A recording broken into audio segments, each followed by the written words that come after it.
Live streaming on YouTube is not what it used to be. In fact, not only has it improved so much that it is certainly a viable way to grow your channel, it can grow you to the point where you actually reach your monetization goals. Unfortunately, it's not as easy as just going live. Nothing on YouTube can ever be that easy, can it? So today, let's talk about the ways in which live streaming can help you grow on YouTube. From there, I'm gonna leave you with a whole bunch of tips that can help you get hundreds, if not thousands of views on your next live stream. As you're probably already aware, in order to make money through the YouTube Partner Program, your channel needs to reach 1,000 subscribers and 4,000 hours of watch time. Or in the case of a Shorts channel, 1,000 subscribers and 10 million views within a 90-day window. It's a pretty big mountain to climb either way, and for certain types of channels whose production is unavoidably long for just one single video, this goal can be completely unrealistic. That is where live streaming comes in though, and live streams can work for all types of channels. They do a few things very, very well. They help you build a stronger connection with your viewers, allowing you to communicate with them in real time via live chat. They can get views after they're no longer live, provided you have a strong title and thumbnail.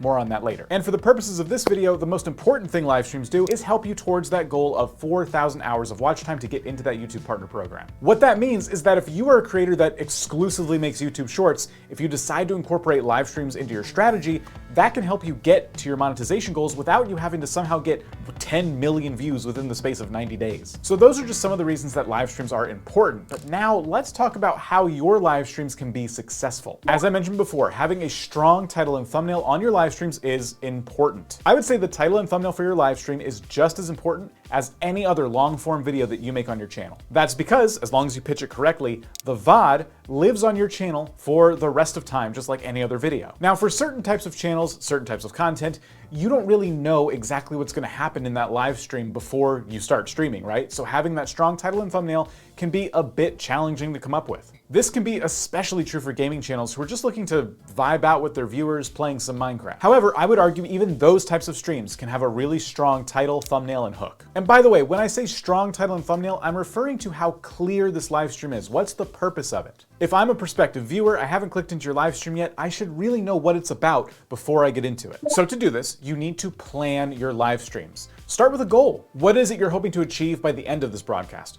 Goals are a great place to start when you're trying to figure out what your stream is gonna be about. However, if things take a left turn while you're live and the entire stream changes completely, you can always go back and change your title and your thumbnail after you're done streaming. That's okay to do if you feel like it'll help. Ultimately though, when you start your live stream, in the first couple minutes, you need to explain what it is you're doing today and what the goal is. Even if later that goal changes, at least the viewers who saw that hook, that opening, will understand why it suddenly changed. One of the things you'll find with these tips, by the way, is I'm really focused on the people watching your live streams after they're no longer live streams. Take our own live streams at vidIQ, for example. Twice a week, we go live and review channels that have been submitted to us and give them advice on how they can grow. Those live streams get way more views after they're finished than they ever did while we were live. Stream prep is something you can never have enough of. You're gonna save a lot of time not editing this when it's over, right? So take that time you save, put it on the front end, and prepare as much as possible so that you can have a really engaging, dynamic stream throughout. I recommend jotting down some notes before you go live.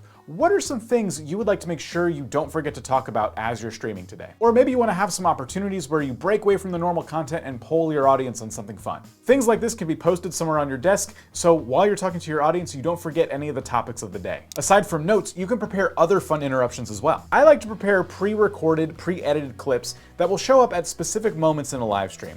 These help catch the audience off guard and keep the overall energy up. These types of small preparations that you can do beforehand are great, but I also encourage you, as time goes on, to go even deeper with this strategy and do things like adding storytelling elements to your live stream. This actually combines a lot of the tips I've already mentioned. What you're gonna do is prepare your live stream so you have a really clear picture of the beginning, the middle, and the end. Maybe you introduce a fun character while you're live streaming, and part of your goal for that day would be to maybe help them get out of some kind of situation that you encounter them in. And something like that could even become a recurring theme across multiple live streams. You could go so far as to create a story arc for this character that drags on into future live streams weeks and months from now. This is more of an advanced strategy, and I will say it's not gonna be for everybody. But this type of storytelling can be incredibly powerful because it makes your live streams memorable, and it makes it so your regular viewers do not wanna miss a single one. With my tips about prep out of the way, the next thing I wanna talk to you about is the amount of viewers you can expect when you start going live. I would anticipate a really low turnout for your first few live streams.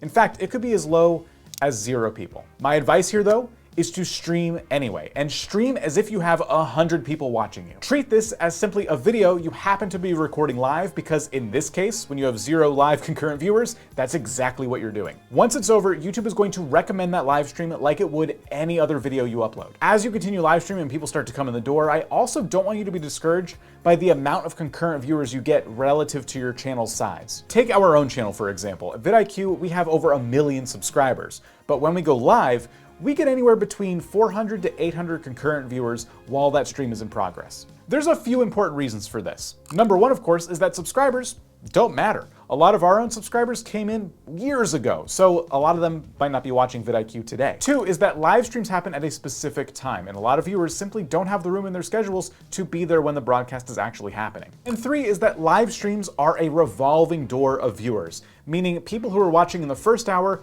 will slowly leave and be replaced by new viewers. By the time you get to hour number 2, you could be streaming to an entirely different set of viewers.